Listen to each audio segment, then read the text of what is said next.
Welcome, Anthony Grimani. Welcome to Australia. When was the last time you were here? I was here last in 2020, just before the international crash of the pandemic. Yeah. Well, welcome back in much lighter circumstances, I hope. You're not going to leave and then the world shuts down again. But since the last time we've spoken, this is the first time we've spoken, but since the last time I guess you were doing something, you were awarded the CEDIA's Lifetime Achievement Award. Do you mind just talking a little bit about what that is and why you think that you were awarded such a high honour in the CEDIA community? It is a huge honour. It's an enormous honour. I was, the proper American term is I was blown away. It's a recognition of, I guess, a lifetime. I've been doing this for 40 years now. A lifetime of, I think, developing, inventing, pushing, putting my energy and maybe my leadership into technologies and directions that affect our business, essentially. So, years ago, I was lucky to get a job at Dolby and helped transform Dolby from the company it was into a company that's in home theater, in home video, and home tech, in all these different technologies for immersive audio. And then I went over to Lucasfilm THX when it was just like a little idea, and grew that into a program, and then started up my own company doing engineering consulting to design home cinemas and mix rooms and production facilities. And then more recently, in the last 8-10 years, started a speaker company. And I think along those steps, every one of those steps was kind of another innovation in the way my team and I worked to serve the industry, and having the recognition, having people in the industry see, wow, that was useful. That moved the needle, is an expression we like to say a lot. It moved the needle forward so that people in this side of the industry, in this niche of audio, video, smart home technology, can do a better job. Being recognized for being a contributor to that was really, really heartwarming. Beautiful. And then obviously you're visiting here for the CEDIA Tech Summit, or Tech Plus Business Summit, I have to mention. Do you mind just talking a little bit about the importance of CEDIA Australia as well as the Tech Summit here in Australia? Yeah, absolutely. So I regularly go to Tech Summits in the United States. This is my first, interestingly enough, my first Tech Summit outside of the United States. Beautiful. We've been in London.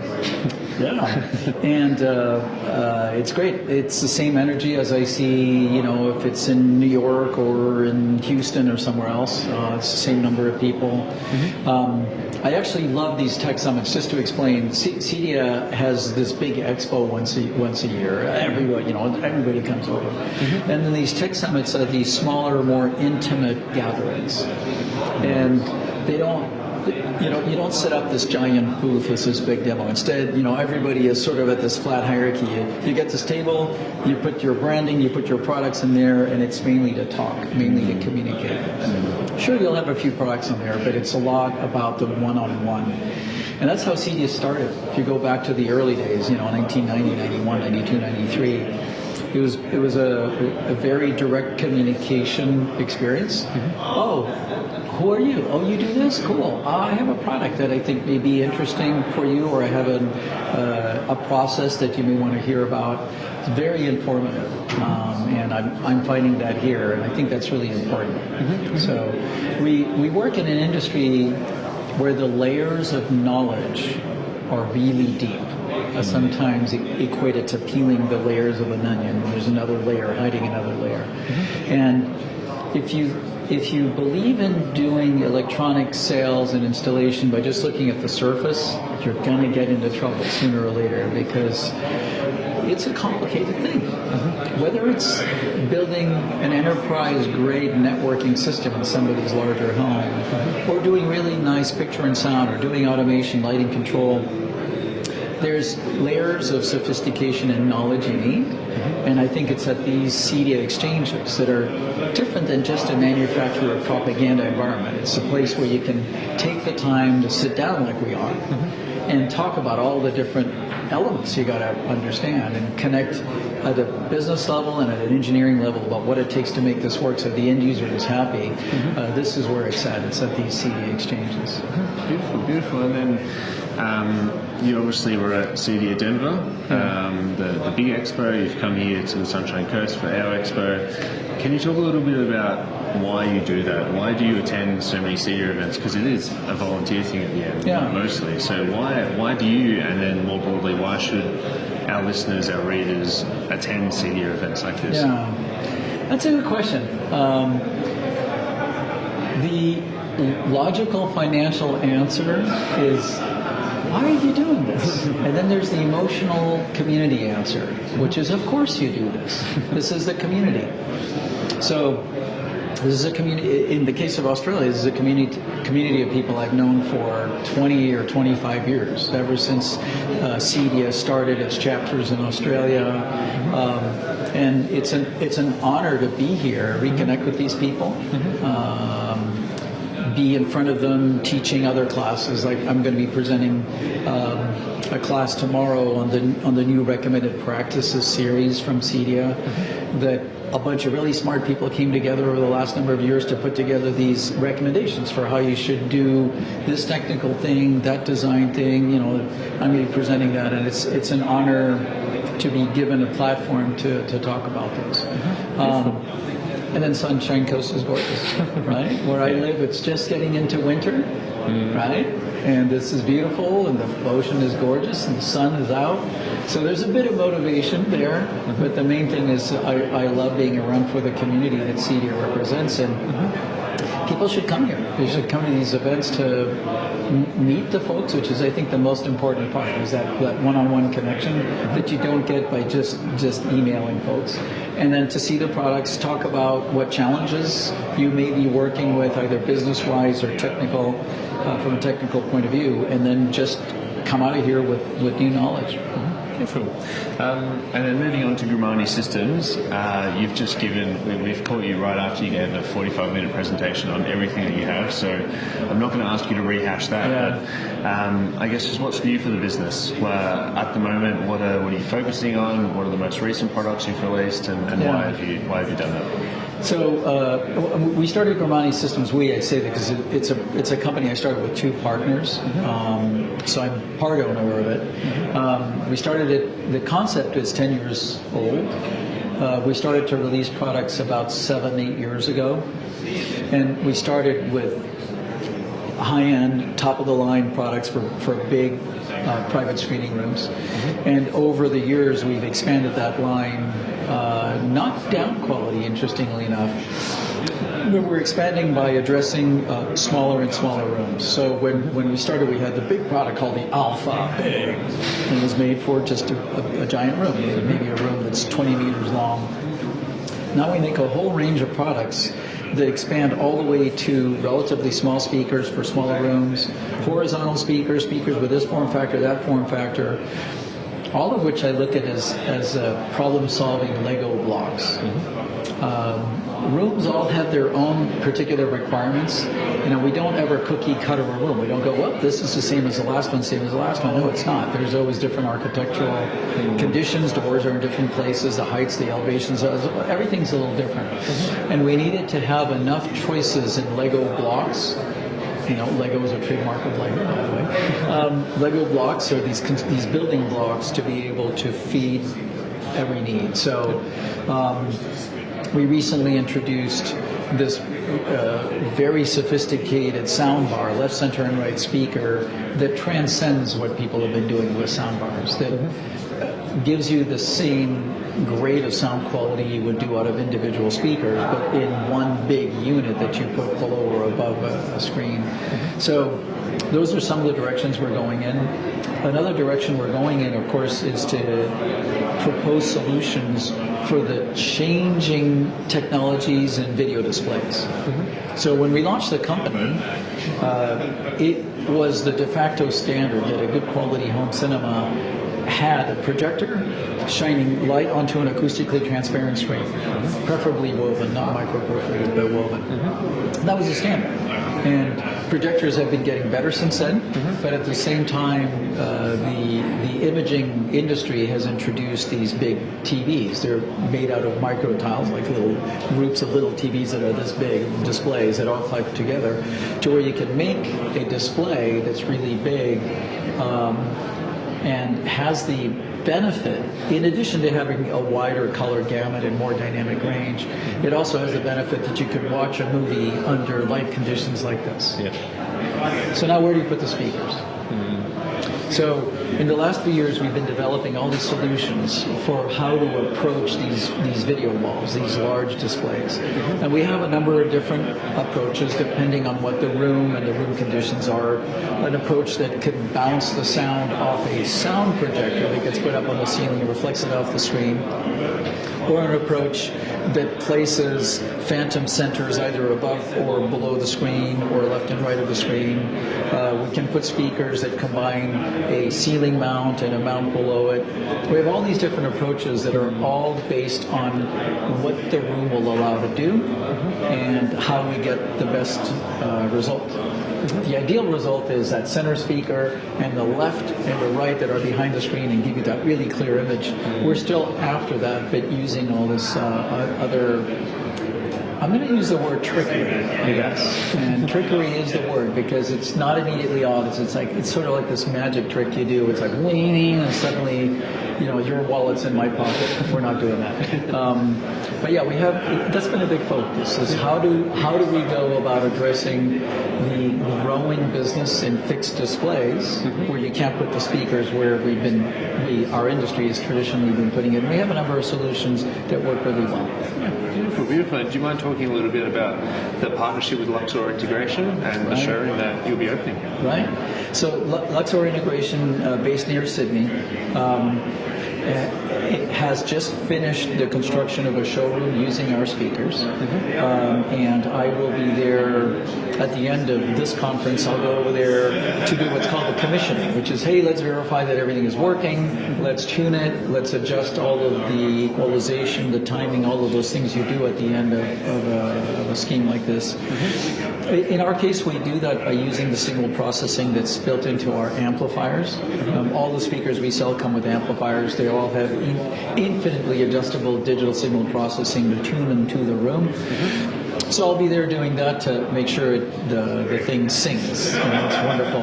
And then the next day, after the calibration session, we're doing a series of meetings with partners of Luxor, with some folks of the press, a bunch of different people to show them the room and talk about what it is to put something like this together. Beautiful. And before I throw to you with any further comments you wanted to make, I did have a question that I didn't tell you ahead of time because I just love to spring this on people. And if you don't have an answer, that's more than okay. But what would you say yourself are some of the biggest issues facing integrators out in the field right now? And what can the industry do to overcome those issues? That's an amazing question, and you have to tell me how long you want me to talk. You can talk for as long as you want, as long as it's under 10 minutes. As long as it's under 10 minutes. There's a bunch of issues. I think I'll start with the easy one, which is things are very sophisticated today. So you got more to learn, right? And I'll equate this to cooking. If you're just cooking a hamburger and you're just putting a piece of bread above it, below it, maybe a piece of tomato, that's pretty simple. If on the other hand you're doing something that should come out of a cordon bleu kind of trained chef, it's more complicated. And the way you get to be a cordon bleu chef is you go to school. You don't just say, I got a degree. No, you have to go to the school. Believe it or not, that's the easy part, which is there's a lot to learn. And the learning gets done at shows like this, online, by talking to people, by looking for classes. It's all on YouTube, it's all on ChatGPT, you got to learn. That's the easy part. The harder parts are the continued lack of awareness from the clientele out there that systems of the grade of what we do exist. So I'll go back to the food. Yes, there are a lot of people who could afford a really fine meal at a Michelin star restaurant who've never even thought of eating that great of food. They have the money, but they think that, sort of some midline food is fine for them. They don't need to go beyond that. What a pity. It doesn't mean you should always eat at the top restaurants, but once in a while, you owe it to yourself, if you can afford it, to go eat in a really nice restaurant and pair it with some really nice wines and in a nice environment. I am surprised worldwide how many, I would say most well-heeled people know that there's good restaurants. But I'm surprised worldwide how many people with the proper budgets that are building a really nice residence, a really nice apartment, are completely unaware that there is a grade of boutique, smart home AV technology, all of the things that make our industry work. It's not just picture and sound, it's also control and just making your life easier. There's an amazing number of people who are completely unaware of it. And they're unaware of it either because the media is not telling them, because their architect, designer, managers are not telling them, and that makes our business, the size of our pie, really small. So the addressable market could be this, and the number of people who know about it are this. And I think the solution for that is for us to band together, make more noise. Stage the equivalent of a big demonstration outside. We're kicking our drums and going, "You need better AV, you need better control." That's hard because you need to convince a lot of different people that there is a better way. There's something that works better. It's not just about getting more money out of people. It's actually offering them something that matches their lifestyle. So that's an issue that integrators grapple with all the time, where the budgets are always too small. Everything is just not aware of how good it could be. And I love nothing more than bringing an unaware client into a presentation where they get hit with the amazingness of it. The same way as if somebody's never been to a really nice restaurant, they go, "Whoa, this is a lot better than pizza." Yes, it is. So the third thing I'm going to say that is always a challenge is project management. So integrators in our business are interfacing as one of the trades, along with the plumber, along with the carpenters. We think we're also special selling AV and control. They look at us as just another trade. And arranging our project management and process management around the construction processes, I find worldwide, is challenging. Because some of it is that we don't get enough respect for how much detail and sophistication is needed to make this stuff work. Some of it is that a lot of residential builders are just not that well organized. And so we're trying to manage our work, we as an industry, while the construction side of this is just doing the best they can, and they just maybe have not learned construction management. Right behind you is a big commercial building going up. I bet you that the people who arranged that were on it. Every minute was planned, every budget was arranged before they started putting that building out. It was very well structured from an organizational point of view. And all of the trades knew exactly what day they had to show up and what they had to do. Residential doesn't work like that. It's a lot more random, and it makes our lives difficult. I don't know that I have a lot of solutions for that, other than bringing awareness to the building and architecture community that we are a trade that is putting out sophisticated and complicated things, and we need some structure on when we're supposed to show up and what's going to be specified and who we're interfacing with. That if we're there and the electrician is after us, they don't cut all our wires to make theirs go through. So that is an ongoing challenge.